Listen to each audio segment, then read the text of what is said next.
Алматыда шамадан тыс ауыр жүк тиеп, тас жолда тас талқан ететін ауыр жүк көліктері қатаң бақылауға алынбақ. Көптен бері түйіні тарқамаған мәселені мықтап қолға алған қалалық мәслихат депутаттары аталған темір тұлпарларға қатысты талапты күшейтуді жоспарлап отыр. Бұл мақсатта арнайы топ құрылып, заңды елемеген жүргізушілерді анықтау үшін рейд жұмыстары ұйымдастырылмақ. Комиссия отырысына қатысып, қайтқан әріптесім Аяулым Көлжігіт тарқатады.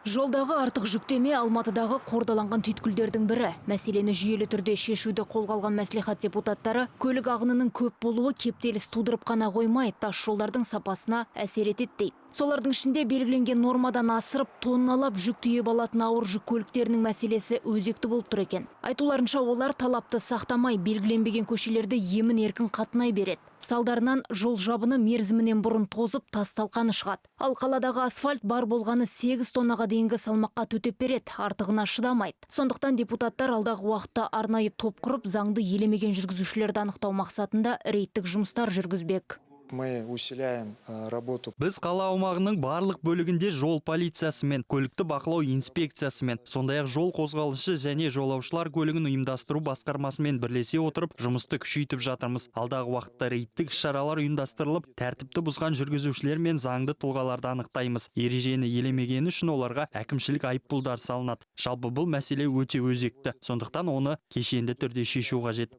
Депутаттардың сөзінше, жүк таситын транспорттар жол сапасына әсер етіп қана қоймай, экологияны да ластайды. Егер салмағы 3,5 тоннадан асатын ауыр көліктерге шектеу енгізілсе, ауаны ластайтын шығарындыларды 6%-ға дейін азайтуға мүмкіндік тумақ. Сондай-ақ халық қалаулылары бүгінде қалада тек бір жылжымалы өлшеу станциясы жұмыс істейтінін алға тартты. Сондықтан алдағы уақытта олардың санын көбейтіп, көлік басқармасын жүктің салмағын анықтайтын құрылғылармен қамтамасыз ету қажет дейді. Бұдан бөлек бақылау жүргізетін заманауи технология енгізуде ұсынылды. Ал бұл датчиктер заң бұзушыларды автоматты түрде тіркеп отырады.